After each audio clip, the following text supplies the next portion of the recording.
ဈေးကွက်အတွင်းမှာကျပ်ငွေ8သိန်းဝန်းကျင်နဲ့ဝယ်ယူရရှိနိုင်မယ့်နောက်ထပ်ဖုန်းတစ်လုံးကတော့ Oppo A5 Pro ဖြစ်ပါတယ်ဒီဖုန်းကိုဈေးကွက်အတွင်းစတင်မိတ်ဆက်ခဲ့တဲ့အချိန်ကတော့2025ခုနှစ်ဖေဖော်ဝါရီလ25ရက်နေ့ဖြစ်ပါတယ်ဒီဖုန်းကိုဈေးကွက်အတွင်းမှာစတင်ရောင်းချတဲ့အချိန်ကတော့2025ခုနှစ်မတ်လ10ရက်နေ့ဖြစ်ပါတယ်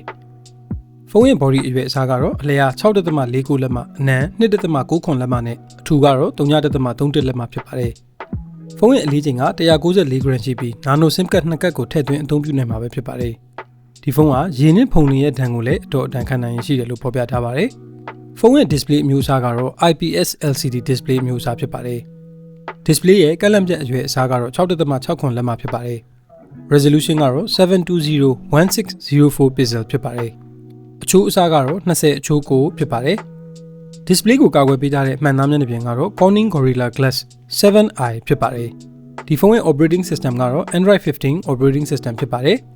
chipset ကတော့ MediaTek Dimensity 63006 nanometer ဖြစ်ပါတယ် CPU ကတော့ octa-core CPU အမျိုးအစားဖြစ်ပါတယ် graphic processing unit ကတော့ Mali G57 MC2 ဖြစ်ပါတယ်ဒီဖုန်းမှာ micro SD card ထည့်သွင်းအသုံးပြုလို့ရတဲ့ slot ပါဝင်ပါတယ်ဒီဖုန်းရဲ့ internal storage တွေကတော့ 128GB နဲ့ 256GB လို့နှစ်မျိုးနှစ်စားကိုရွေးချယ်နိုင်မှာဖြစ်ပြီး RAM အနေနဲ့ကတော့ 6GB, 8GB, 12GB လို့သုံးမျိုးကိုရွေးချယ်နိုင်မှာဖြစ်ပါတယ်ဒီဖုန်းမှာ main camera နှလုံးပါဝင်ပြီး 50 megapixel နဲ့ 2 megapixel ဖြစ်ပါတယ် LED flash, HDR, panorama features တွေကိုလည်းအသုံးပြုနိုင်မှာဖြစ်ပါတယ်ဒီဖုန်းနဲ့ဗီဒီယိုရိုက်ကူးမယ်ဆိုရင်အမြင့်ဆုံးထားနိုင်တဲ့ setting ကတော့ 1080 pixel 60 frame per second ဖြစ်ပါတယ်ဒီဖုန်းရဲ့ selfie camera ကတော့ 8 megapixel ရှိတဲ့ selfie camera ဖြစ်ပါတယ်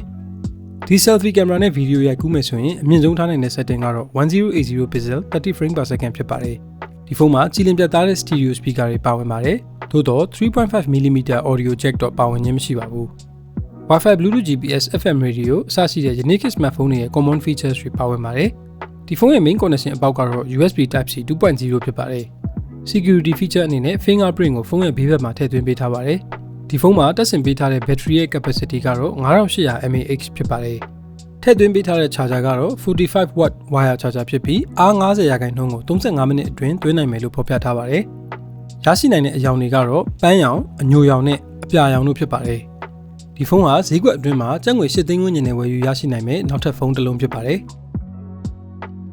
ကျွန်တော်တို့တင်ဆက်ပေးနေတဲ့ content လေးတွေကိုသဘောကျနှစ်သက်တယ်ဆိုရင်ကျွန်တော်တို့ရဲ့ channel လေးကို subscribe လုပ်ပေးခြင်းဖြင့်ကူညီနိုင်ပါတယ်ခင်ဗျာ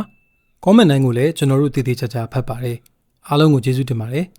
သင်အနေနဲ့ iPhone တွေ MacBook တွေကိုကြည့်ရှုလေ့လာတာသဘောကျနှစ်သက်တယ်ဆိုရင် Apex Trading လို့ခေါ်တဲ့ကျွန်တော်ရဲ့ဆိုင်လေးကို Facebook မှာဝင်ရောက်လေ့လာလို့ရပါတယ်